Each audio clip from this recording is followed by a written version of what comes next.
Jesus told the church to make disciples of all the nations. And for a long time in our nation, spreading the truth of the Bible and Christian teaching was easier than it is now. This is because being a Christian was mainly seen as a positive thing by our society. However, in recent years, our nation has changed and no longer views Christianity in a positive light. This means that if we stick to our old methods, they won't work. We won't reach the world, and we'll grow increasingly frustrated. It's time for us to take an honest look at the situation facing us and to rethink how we interact with a world that now views our Christian faith with suspicion. This is the newly renamed Worldview Legacy, the show that helps Christian men become the worldview leaders their families and churches need. My name is Joel Settecase, and my mission here is to help you to build a legacy where you, your kids, and your wife will be able to confidently articulate the answers to the questions the world is asking from the Bible and to see Jesus change lives as you share your faith. Today's episode is not only going to help you prepare to share and defend your faith yourself, but it will also set you up to pass on the faith to the younger generation so that they can build God's kingdom in the future and not miss anything that God has called them to in the years to come. My guest today is Renn. Renn has discovered a 3-part paradigm for understanding the relationship between Christianity and the culture from the 1960s until now. Renn says that we've gone through 3 stages or worlds and that we are now in the 3rd world. This paradigm has been incredibly helpful to countless Christians, yours truly included, for understanding our times and how to live in these times as Christians. If you've ever felt like the odd man out because of your Christian faith, or struggled to translate what you believe into language that your neighbors and coworkers would understand, you're really going to want to hear what Renn has to say. Today, we're going to answer questions like, what are the 3 stages that the culture has passed through in terms of its relationship to the church, and which one are we in now? How exactly should we interact with a world that views Christian faith as a negative thing? And which of our methods really aren't working anymore? How can taking the long view, even a multi-generational view, be the best way for men to have hope in the face of a less Christian culture and even a less biblical church? What are the first steps towards revival today? How can you build mental toughness and adjust your risk exposure to fit the current situation? And what is one positive aspect of living in the negative world? If our discussion today raises any further questions for you, or if you just want to be able to talk about this more in depth, I want to make you aware of our free community. This is the group where you can join together with over 500 others who are on the same journey as you towards building a legacy for their families. You'll get biblical answers to questions and stuff to help you grow in your own understanding of theology and pass it on to the younger generation, as well as a fellowship of people to share ideas with, share skills, share practical help with. And I'm going to tell you more about this group and how to join at the end of the show. So now let's welcome Renn to the show. Welcome. I'm so glad you're here. Please tell us a little bit about yourself. Right. Well, I really am someone who's had 3 different careers when you ask what I do. I started out in Chicago working in management and technology consulting. So I was doing management consulting for about 15 years and ended up as a partner in a large firm called Accenture. And then I radically transformed what I was doing to be essentially an analyst and writer on cities and urban policy, particularly in the Midwest. Ended up in New York City, an odd place to write about the Midwest from, but I was a senior fellow with the Manhattan Institute there. And then I made yet another pivot into a completely different career where I now write. I still write about cities, but I now primarily do writing and analysis on Christianity and culture with an emphasis on men's issues. So I got into that by starting a men's newsletter called The Masculinist, which was prompted by what I saw, which was that men not really going to church, but instead turning to all of these secular men's gurus which is easier to explain to people today. It was harder back then because now everybody's heard of Jordan Peterson and Joe Rogan. But there are a ton of these guys out there. And like, why are men tuning into them? But they're not tuning into the church or other institutions. And so that was really the root of my entree into sort of the Christian space with a cultural angle. And I've expanded from there. What year was that you made that switch? When I started my Christian men's newsletter, it was probably around 2016. I think I started it in 2016. Okay. Why make that switch to more, the masculinist and the men's issues things? Well, I thought it was a really big gap. I actually did years of studying on this and personally transformed how I lived my own life in terms of thinking about manhood. And I really came to discover that a lot of what the church was teaching, especially these conservative evangelical churches, was just not accurate. I hate to say it. And so I said, who's writing about this? Who's talking about this? And I couldn't find anybody who was doing it. And I really felt like there was almost an obligation to speak out. And so I was originally debating what I wanted to do. First, I wanted to start a side gig that would have been a for-profit media company focused on sort of microbiome and intestinal gut health and all that stuff, which has also become very big. I said, well, I can do that to try to make an extra buck, or I can weigh in on what's going on in the church with men. And I sort of felt there was an obligation to do that because I felt that I had this insight and I was positioned to do it. Having started off in management consulting and essentially been able to become, somewhat nationally known as a writer on cities and work for a think tank and be in major media, quoted in all the major publications, writing for them, I had done that without going and getting a PhD or anything like that on it. So I was not intimidated by the idea of going into a new field where I was sort of an outsider without a lot of credentials, because I'd already done that before and earned the respect of the people with the credentials in the marketplace. And so I felt I need to step up and do this because the other people who are kind of writing in this space, it was very clear that they were not positioned to really make an impact. And so that was sort of the genesis of it. I said, I'll try it for a year, see what happens. And I actually didn't hit the number that I thought it would be to keep it going. I said, I'll do it for a year. And if I get 500 subscribers to my newsletter through word of mouth, then I will keep going. Otherwise, I'll shut it down.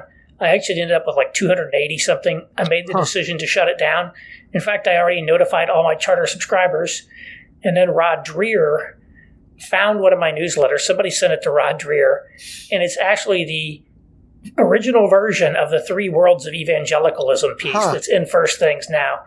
And he wrote about it and sent me about 1,500 subscribers overnight. Wow. And so I had essentially already kind of in the process of shutting it down when he sort of resurrected it and just have gone from there.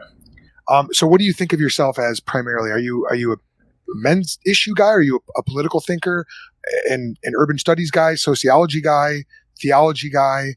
What camp would you put yourself into if you had to? It's interesting. I would say I'm a management consultant at heart today, in that I think about the world like a consultant from one of these companies would do. That's sort of my professional heritage. I do a lot of different things. I'm not limiting myself professionally as a consultant, but I do think our professional background deeply shapes how we see the world and think about the world. So someone who's trained as a pastor is going to see the world through that lens of being a pastor. Yeah. Someone who is an academic is going to see it through the lens of their academic profession, their academic practice. For me, being a consultant, it helps me keep a wide lens and be very integrative in my thinking across many, many, many domains. And secondly, it helps me come up with frameworks to help people understand the world. I'm less directive about telling people you should do this, you should do that. It's much more equipping people with tools and insights that they can use. And so taking something like Doug Wilson's empire up there and extracting out the structural elements that they've built and helping people see it through that lens, through that own space lens, is a powerful way to think about them. Similarly to my framework that I've come up with around the positive world, the neutral world, and the negative world, to understand the different eras in terms of phases of secular society's relationship to Christianity, that has really resonated with people. Yeah. It doesn't necessarily say you should do this, you should do that, although I'm not afraid to give sort of directive advice at times. But it's really like a tool, or people say like, wow, that helps me understand the world. Could you just flesh that out? How would you describe it? In the 1950s, we reached the high water mark of church attendance in U.S. history. About half of all people in the country went to church on Sunday every week. Since then, Christianity's status has sort of been in decline in society. Whether that be church attendance, whether that be various denominations, whether it be the way Christian moral norms are perceived, we've been in a downward slide. And in that downward slide, we've gone through three distinct phases, which I label the positive, neutral, and negative worlds. And those refer to the way that secular society views Christianity. So the positive world, secular society viewed Christianity positively. This is the era that I say was pre-1994. And again, Christianity was seen as a social good, to be known as a good church-going man, meant you were an upstanding citizen of society, and Christian moral norms were also normative in society. In 1994 or so, we reached a tipping point, and we were no longer in the positive world, but a neutral world. How did you come up with 94 as the tipping point? These are very, I would call them imprecise datings. Okay. But I picked 1994. I thought the end of the Cold War was certainly significant. 1989, you probably could have picked that as a date. But I picked it because, primarily because it was the year Rudy Giuliani became the mayor of New York and really transformed cities and turbocharged cities. And so the rise of these urban areas was heavily associated, I think, with the neutral world, particularly the way the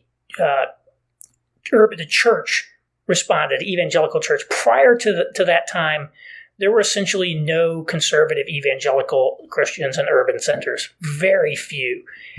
After that time, there was this influx of young, educated people into cities, many of whom were already Christian. And so that created a new sort of urban Christian social base, which was very different from the historic one. So in a sense, I did sort of overlap changes in the Christian world with changes in secular society. I think that, the date is impressionistic, as I'd like to say. If you'd prefer to pick 1989 as the date, because that was the end of the Cold War, I think that would certainly be defensible.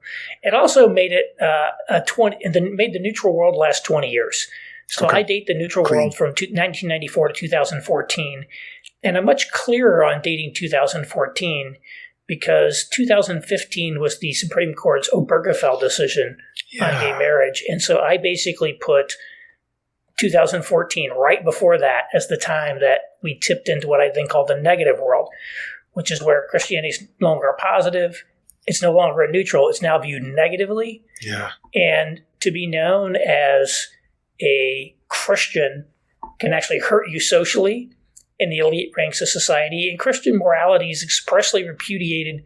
And in fact, it's now actually seen as a threat to the new public moral order there. One of these internet men's gurus that I've mentioned, Mike Cernovich, he actually tweeted today, how would people react if you told them you became a born-again Christian versus if you told them you started practicing Zen Buddhism? And that's a very interesting question. I think it shows people would definitely think worse of you for becoming a born-again Christian than for becoming a Zen Buddhist. And so that says something about our society. 1989, I just looked it up. That was the year that Tim Keller went and he planted Redeemer Presbyterian. Right. And 2014, that was the year that Mars Hill Church, of course, located in downtown Seattle and with an empire stretching all over the Western United States, Mars Hill really blew up in 2014. So those are some interesting benchmarks. Both of those guys, two different approaches to the urban church model, but very much big on engaging the culture in cities, reaching the unchurched. Yeah.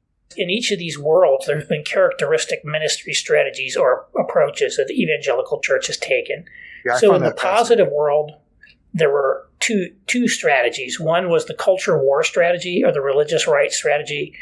Guys like Jerry Falwell, Pat Robertson, who wanted to take back the culture. They really emerged in the 70s. They sensed this degradation in the status of Christianity, and they're like, we're going to fight back.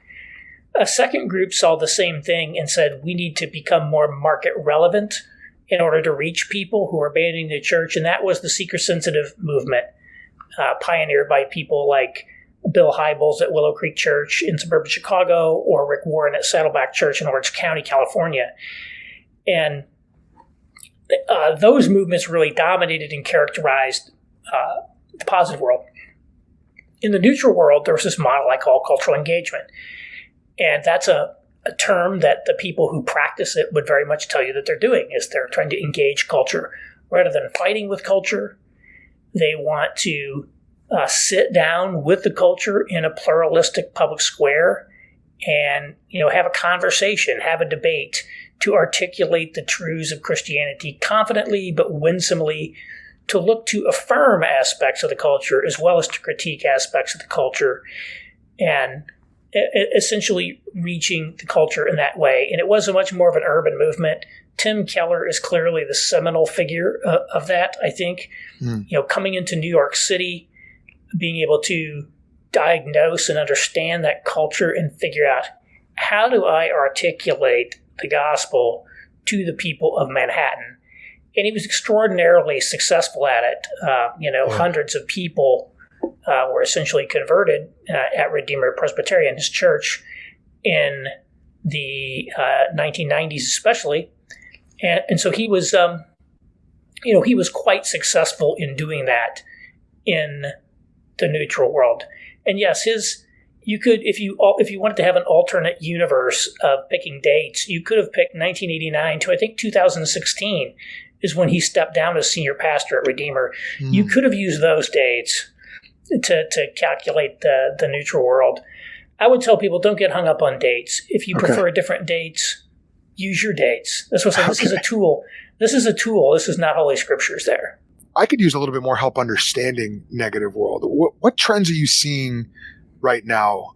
Where are things headed? What are you forecasting for the future of negative world? Well, it's really hard to see. We're in a dynamic time. Very hard to predict things. And, I always like to tell people, January 1st, 2015, nobody in America would have predicted Donald Trump was going to be the next president of the United States. I mean, 2 years later, he's being inaugurated as president. Not even Donald Trump knew Donald Trump was going to be president, or even thought Donald Trump was going to be president. Right. At that point in time. Who would have predicted in early 2020 this pandemic that was going to transform our world? So we're in this sort of unsettled time in which a lot of the rules of our society, a lot of the things that we think about in our society are being rethought and reset. This is one of those kind of reset phases, if you will. And the negative world is part of that, perhaps. I was talking with someone else this morning, interviewed me on a podcast, and he mentioned reading John McWhorter's new book about wokeness, and says McWhorter dates the woke revolution to 2014. Huh. And I said, well, that's interesting. Yeah. And I do think, the negative world is in part a result of the loss of the culture war by conservatives and essentially the collapse of any sort of support for any sort of conservative vision of society among elite sectors of society in the 2010s. And exactly when and how that took place, not totally clear. There's a lot of things that need to be studied. But, essentially there was, a collapse of any sort of conservative resistance. And since that era, since about 2014, essentially, leftist elements have been running the field, and they just keep going from strength to strength to strength. And, even people of generally, liberal center-left tendencies are terrified of these people. Here in Indianapolis, where I live, this woman who was the head of our library system, who had formerly been the most progressive city councilor, over a decade ago, she had sponsored all of the ordinances to provide LGBT protections and all that stuff.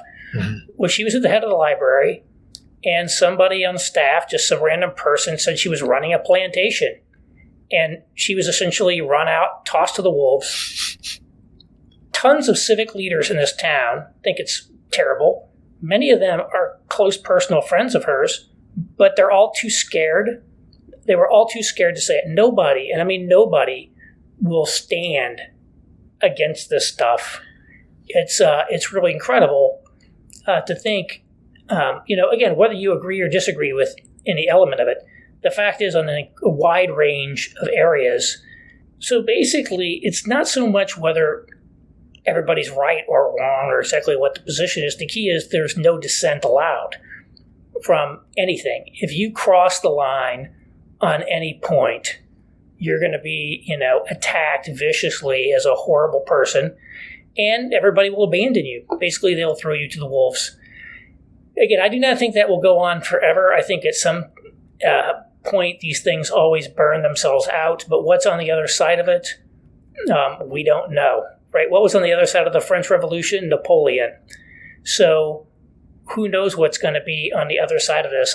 But I always try to tell people there's no going back.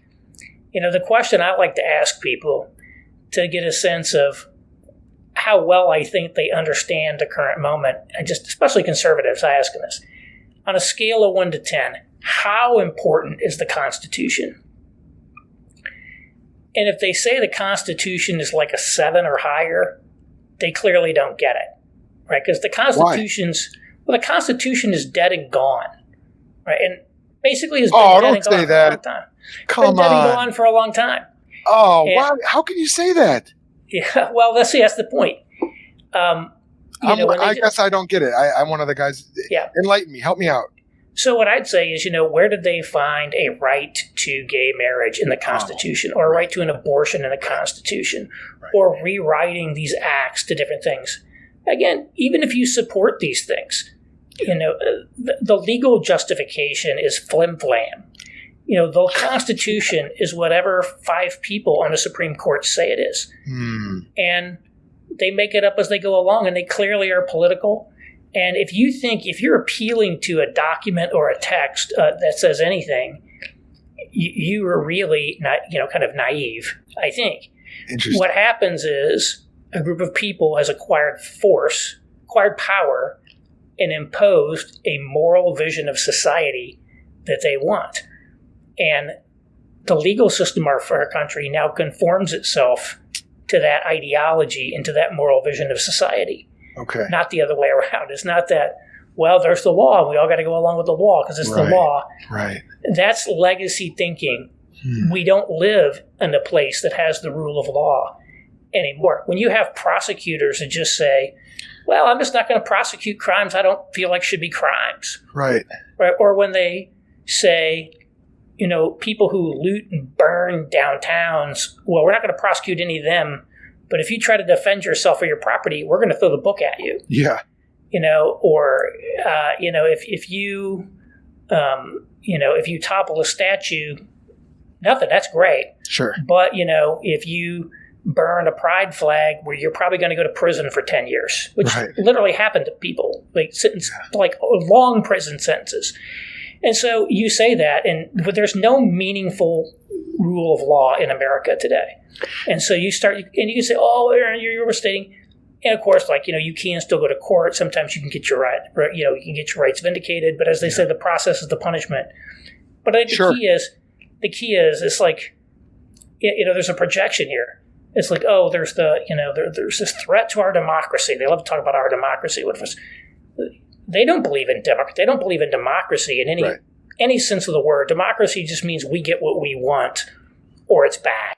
Well, all of this speaks to what you said about the right or conservatives or the conservative Christian right essentially lost the culture war. I mean, the picture you're painting right now, Aaron, is pretty bleak. Yep. I mean, you just said, if I understood you correctly, what I heard you say was, look, the Constitution, it's dead, it's buried. And when you first started saying that, I'm thinking, wow, that's just, what is that? Like pragmatism? Like they want to kill it, they've killed it, but so we can't bring it back.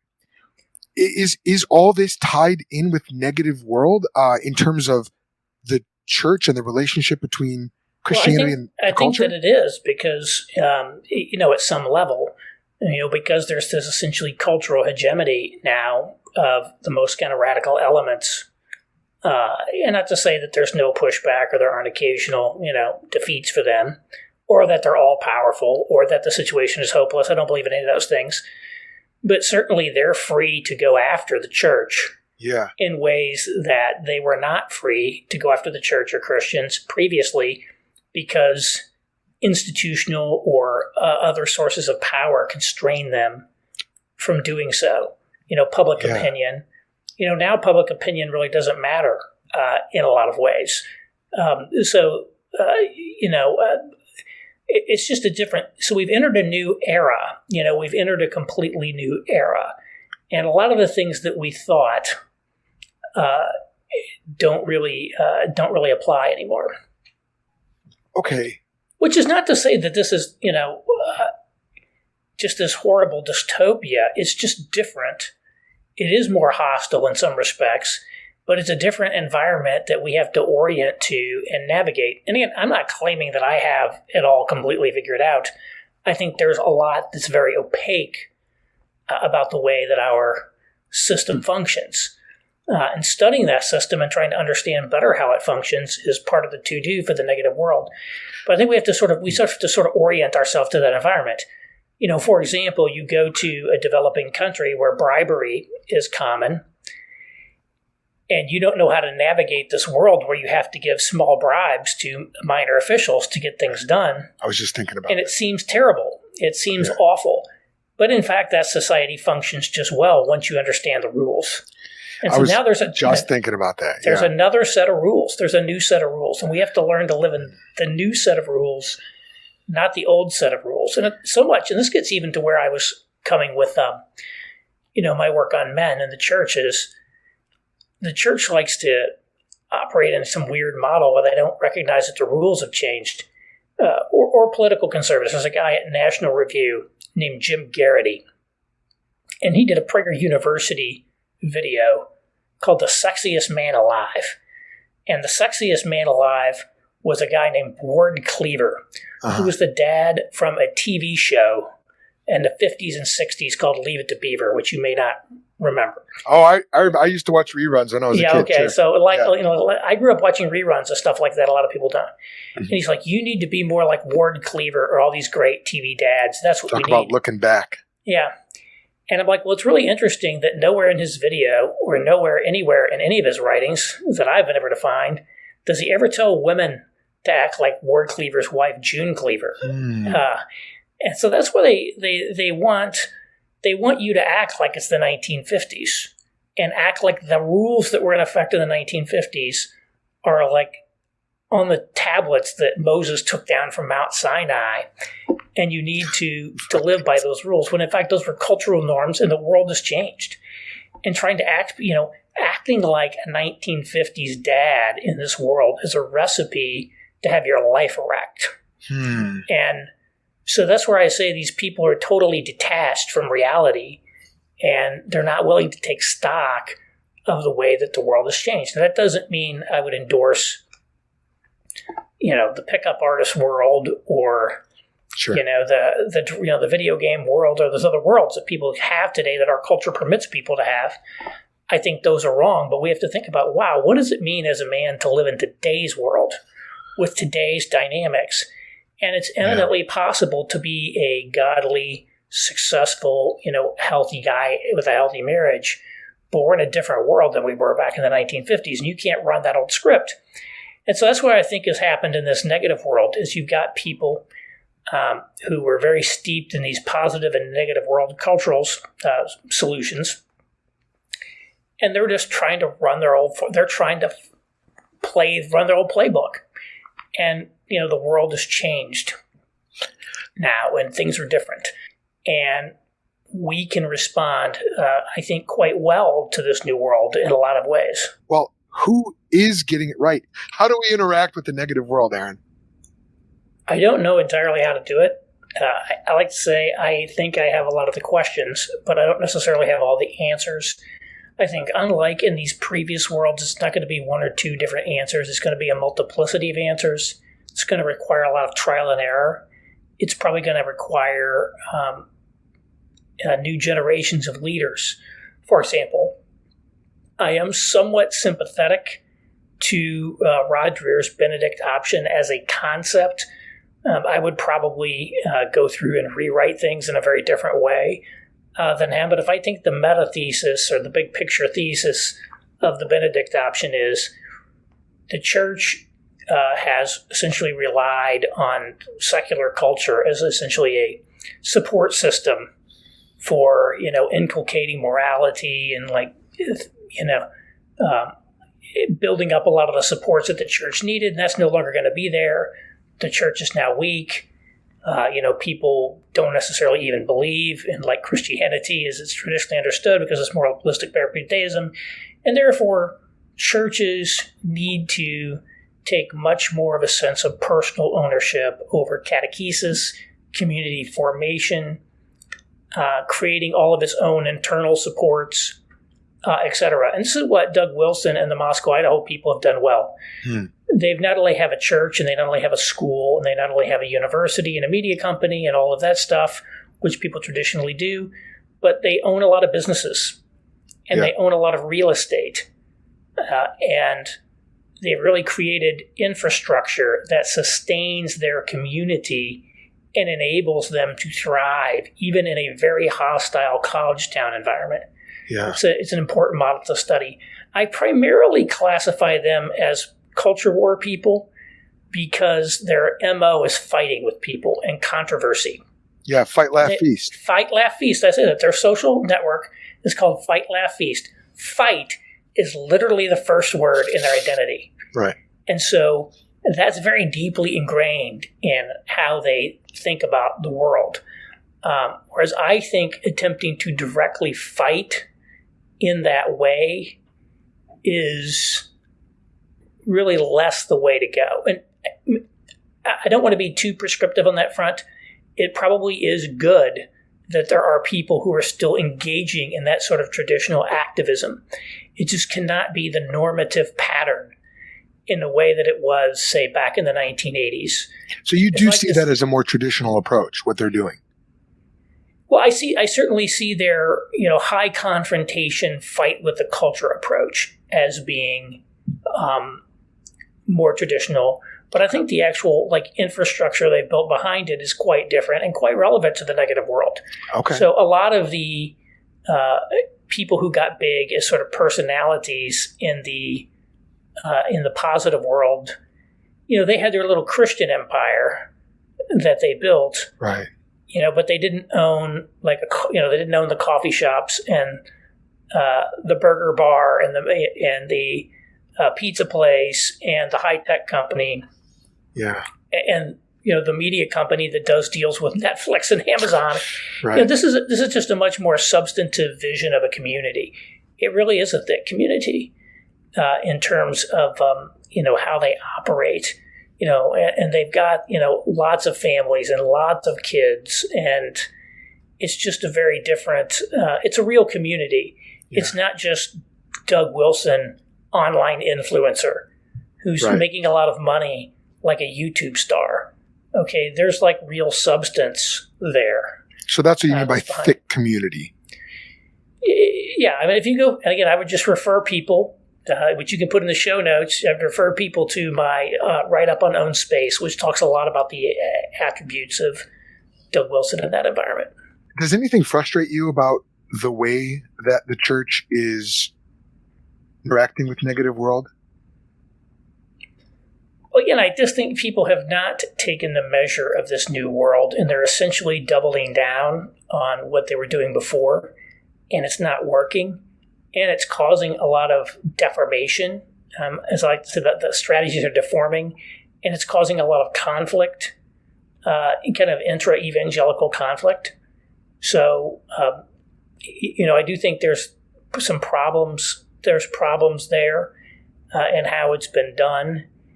And, I think at some level, once you build your whole career and your whole ministry on a particular approach, it's very hard to change that. And particularly for the cultural engagement people, to come into this negative world and say, guess what? We're not really going to be able to engage with the culture because the culture is giving us a my way or the highway ultimatum. They're not going to treat us with respect that they used to treat us unless we say the things that they want us to say. That's a very bitter pill to swallow for someone whose entire ministry has been built on being able to get a hearing and articulate the gospel in that cultural context. And so I do think it affects other people differently, and it makes it very hard for them to change. We're all, I've read all the motivational people about limiting beliefs. We can't have limiting beliefs, but the reality is reinventing yourself is extremely hard. As someone who's changed careers twice and have seen people change careers, and, I'm pretty talented, and it was audaciously difficult to do what I did. And people used to come to me when I was doing my cities work and say, I want to talk to you. I want you to tell me how I can be like you. And the only thing I can just tell them is, don't do that. Don't do it at all. In retrospect, if you had to say, Aaron, you would have been far better off just staying in the technology management consulting world. I'd probably be retiring, in the next year or so. And, so it's like, it's so difficult to change what you do. And, so there's that. Yeah. So it becomes, I think it's a challenging environment. What do you say to dads and aspiring fathers who are just worried about what feels like a decline, what feels like a less Christian culture and even a less biblical church? Well, I think they're right about that. But I think we can't give into a sense of fatalism. And one of my friends likes to talk about pragmatism as the great disease of the Midwest. He says pragmatism killed Michigan. I'm like, oh, tell me more about that, Dwight. And he said, basically, here's pragmatism. Pragmatism says, here are my two hands, and here's what I see in front of me.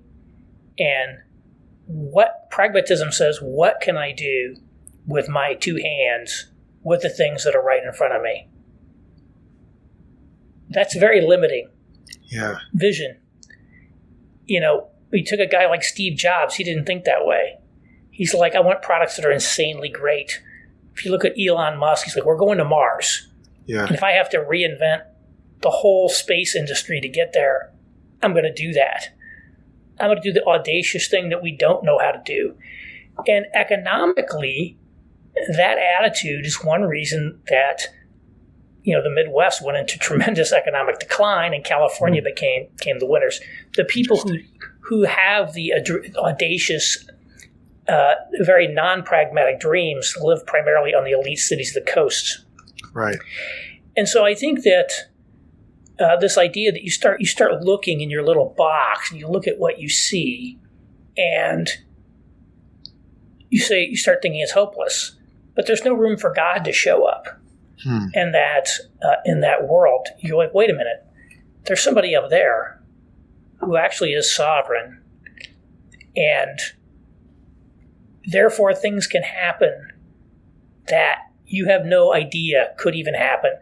One of the things that I kind of went through, as I said, I went through this kind of period of personal transformation. Before I started my newsletter, and did some research after that, and I went through a phase where my life was really at a bleak spot. And then just one day, it was almost as if And this is not literally God saying this, okay? I'm not saying God talked to me. What I'm basically saying is it's almost as if God were saying, now, Aaron, let me show you the answers to questions you did not even know you were supposed to be asking. One of the things I discovered is that I had a magnesium deficiency that had caused a low-grade, lifelong depression. I had never really been clinically depressed, but I always had a sort of a glass half empty and negative outlook on life. And it's like, I mean, you often hear people like this with low-grade depression. It's as if you're like 20/40 or 20/50 vision, but you don't know it. And then one day you go to the eye doctor and they give you glasses and you put on these glasses and everything is just dialed in. It's like, wow, I had no idea that the world was that sharp. And so it's like that was something something that had never even occurred to me, and so you start thinking about, I've had so many things like that happen, or out of the blue, something that didn't even seem like a possibility becomes a possibility. And so I think that's one of the most important things to do, is to keep a morale up and not to spend all of our time. It's important to analyze, and I'm an analyst because that's what I do. Right. But not let our mind become the measure of all things. As as the proverb says, trust in the Lord with all your heart and lean not unto your own understanding, because our understanding is too limited. Right. And so that's very important. Another thing I'd say is we have to take a generational perspective. The people who started building the cathedrals of Europe started building them knowing that they would never be able to complete those cathedrals in their lifetime. There's some old proverb about old men planting trees under whose shade they will never sit. Yeah. And we have a very us-focused point of view. We don't have a generational perspective in which we're looking beyond our lifetimes. So maybe the great, restoration, reformation, or whatever you want to call it, that you're looking for doesn't happen in your lifetime. Probably won't happen in my lifetime. I probably won't see the end of the story. But that doesn't mean it can't happen.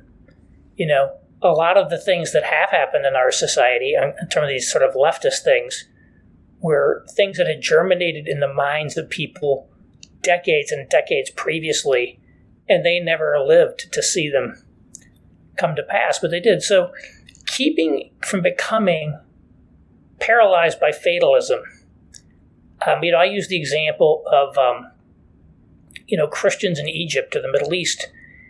The Arab invasions, the Muslim invasions of the 600s, 700s took over that thing. You know what? 10% of Egypt is still Christian. Yeah. And the Coptics. I mean, they've been living in negative world for They've been living in negative world a long time. Yeah. And they were like, well, we're still here. Wow. And you could say, well, that's not an ideal circumstance. Certainly, you don't want to become second-class citizens and all that. But this idea that it's this is a book, The Last Pagan Generation, we're all gone. It's the light's out. Well, maybe that will happen. It's possible that will happen, but that's not fated to happen. And one of the great weapons that our society has, its superpower in some respects, is the aura of inevitability that clings to it. This idea that you're on the wrong side of history, that history is a line and it's going in a direction, and you're just on the wrong side of that line. It's like pagan Calvinism. I think history teaches us something very different. Yeah. Which is that empires rise and falls, that there's nothing new under the sun, that perhaps we're not stuck in an endless cycle of repeating, but there are cycles, and the pendulum does shift. And, again, we're never going back to the 50s.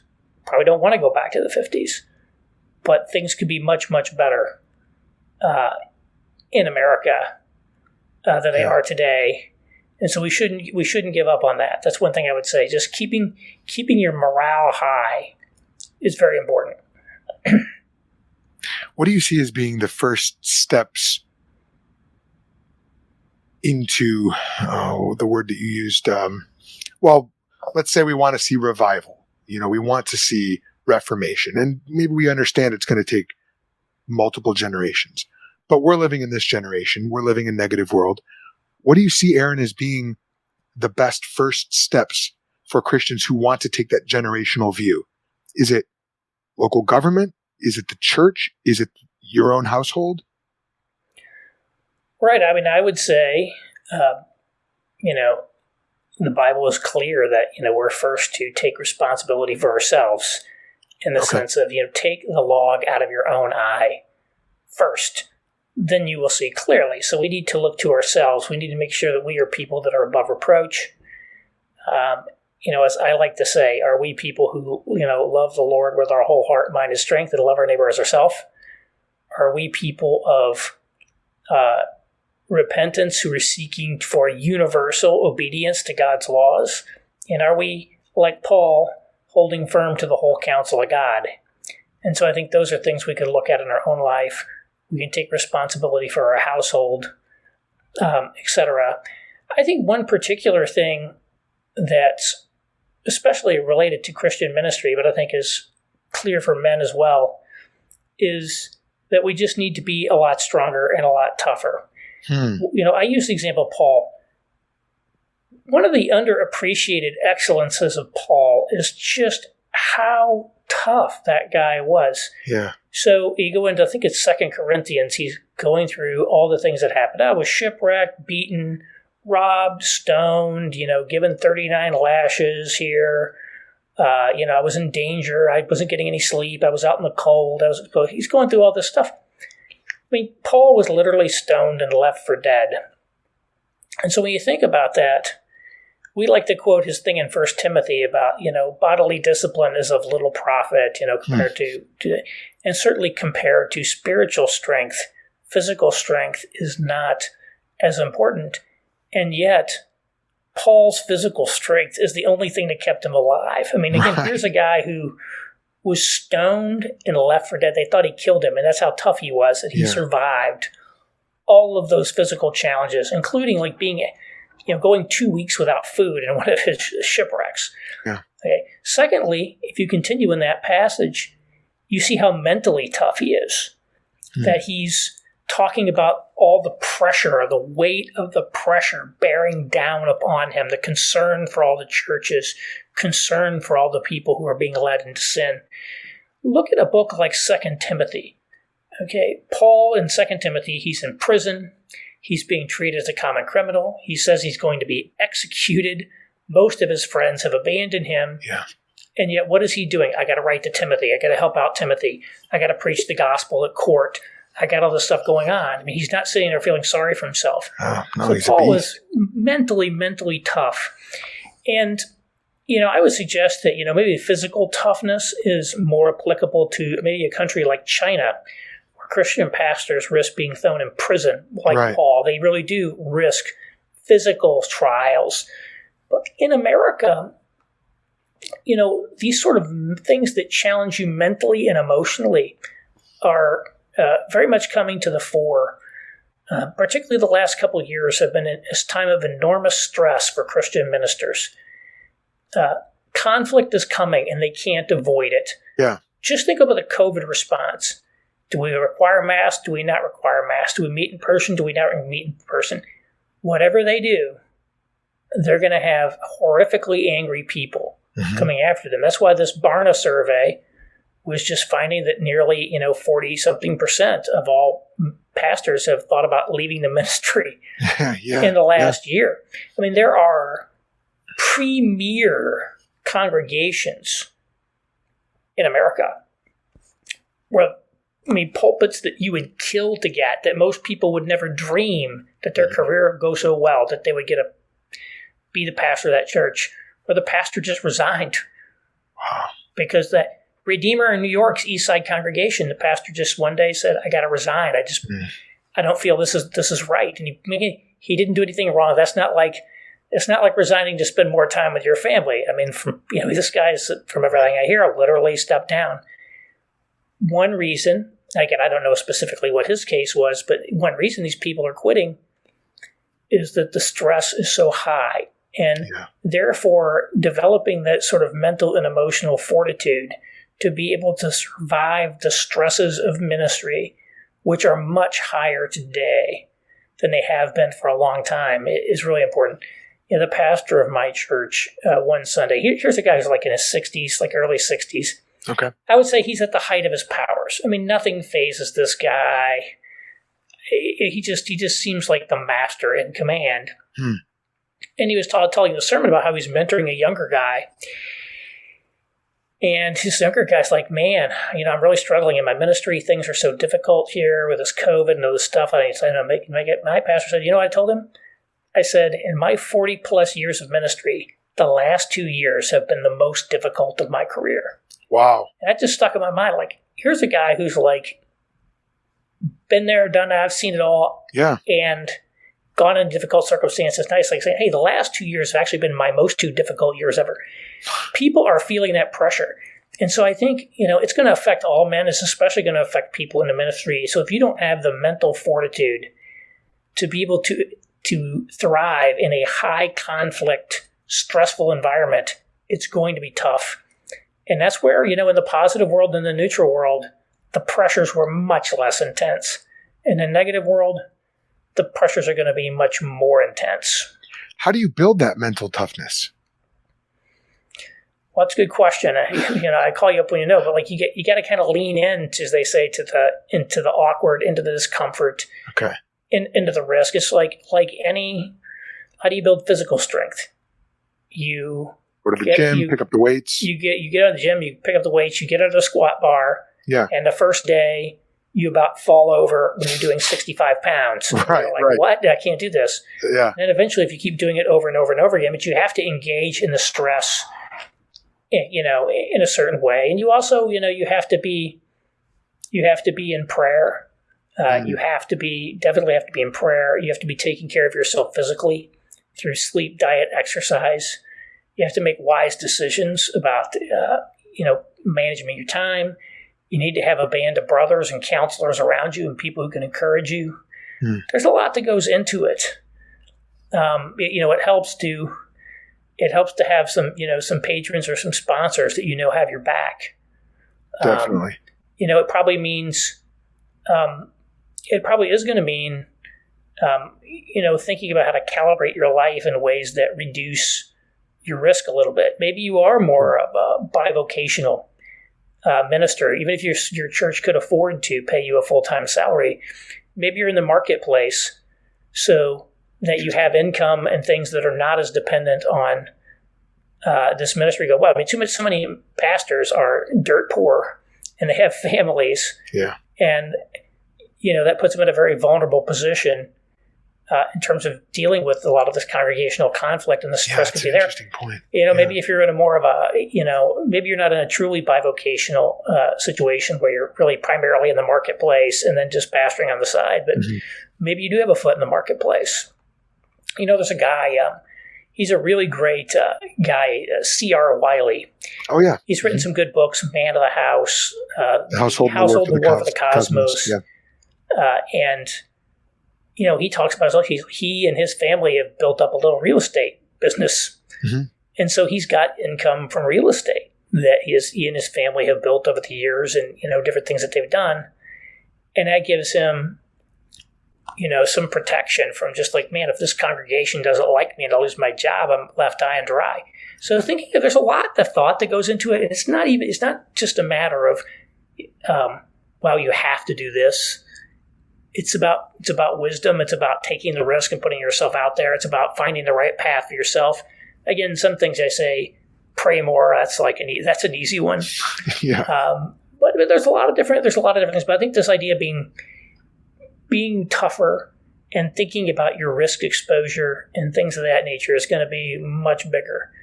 Some people need to take more risk. I'm someone who needs to take more risk. Interesting. Probably. How so? Well, just in the sense that I need to be maybe a little more bolder in my writings. I try to be, so fair sometimes that I'm afraid to be too critical, or maybe sometimes I pull my punches a little bit. Sure. but maybe other people need to lower their risk profile. Okay. And say, how do I de-risk in areas 1, 2, or 3 so that I can channel the risk that I do take into my ministry?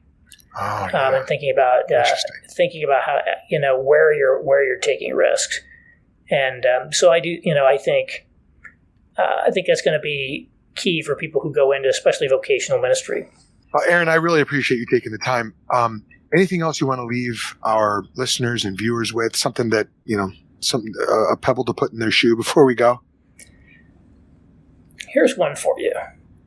If you go to the New Testament, it does seem to suggest that the people who, experience, persecution, rejoice and be glad, for your reward in the kingdom is great. Mm. And today, there are actually more opportunities to earn rewards, to store up treasure in heaven, than there probably were back in the 1950s.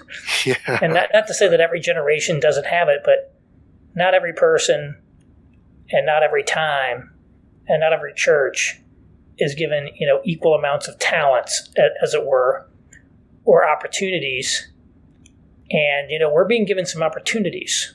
We're being given opportunities to be faithful in trying times that maybe some other people didn't.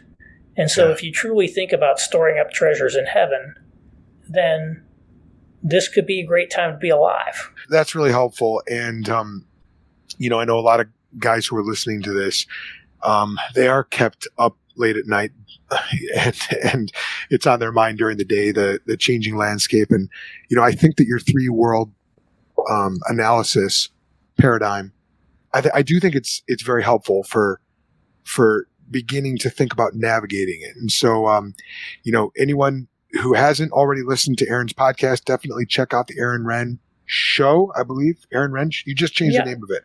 It's not the Aaron Renn Show. You can find it on Apple Podcast, or you can find me on YouTube. But yeah, so I've got, primarily today, I have a Substack newsletter, aaronrenn.substack.com, aaronrenn.substack.com. And then I have a podcast and / YouTube channel. Those are the 2 main things that I do.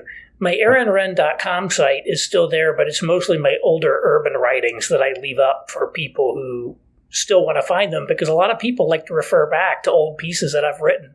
Yeah. Because there's a lot of evergreen content on there. People still email me, hey, I remember you wrote us something back in 2009. Can you help me find this? And so I got to help them find what they're looking for. Above all, get on my newsletter, aaronrenn.substack.com. Mm-hmm. Sign up for free. There's tons of free content. There is a paid tier, but you don't need to sign up to that to get my main newsletter and all the other things. Well, Aaron, you've given us a lot to think about, so thank you so much. Thank you. So now you know. Since about 2014, we've been in what Aaron Renn calls negative world. It's now no longer viewed as a good thing to be a Christian. How should we interact with negative world? Well, not by looking back to the 1950s and clinging to old methods that used to work when society viewed Christianity more positively.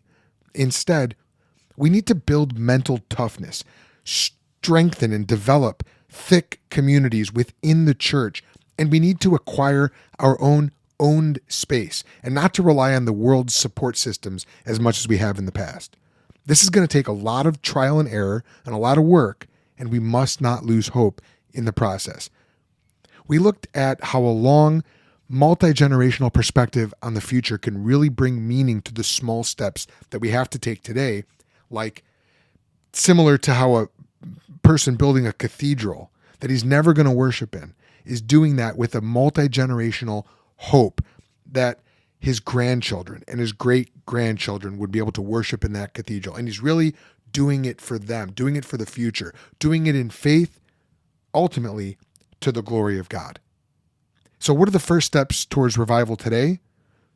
First, take responsibility for yourself. We saw that.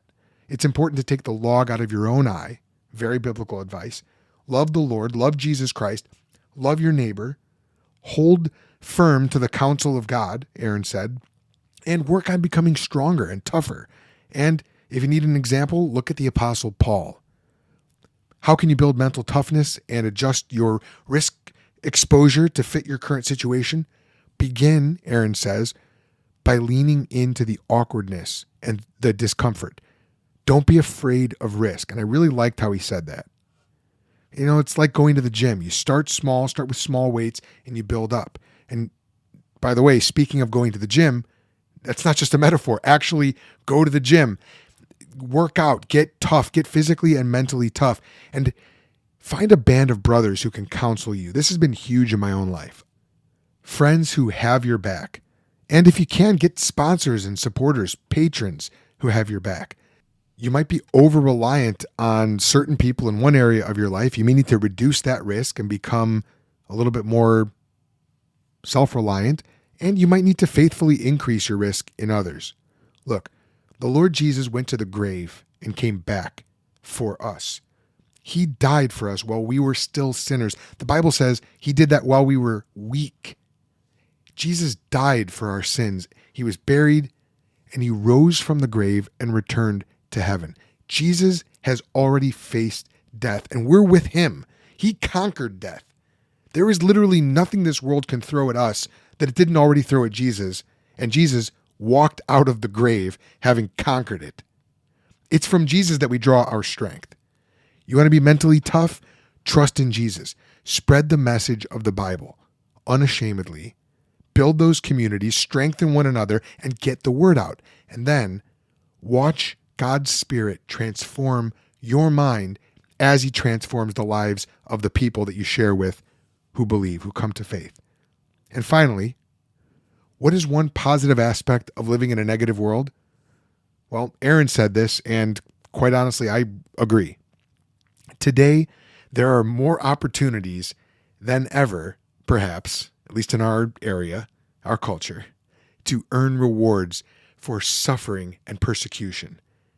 I'm talking about eternal rewards. And Aaron said it best, this could be a great time to be alive. I think that's great. Now, don't forget to subscribe to Aaron Renn's newsletter. You can do that by going to aaronrenn, RENN.substack.com. And I promised I would tell you about this. If you want to build a worldview legacy for your family, then join the Think Squad group now so you can become the worldview leader that your family and church need for this moment, right now. All you have to do is open up Facebook and search for Think Squad. That's ThinksQuad, all one word. Answer the short membership questions. I think there's 3 of them, and that's all it takes.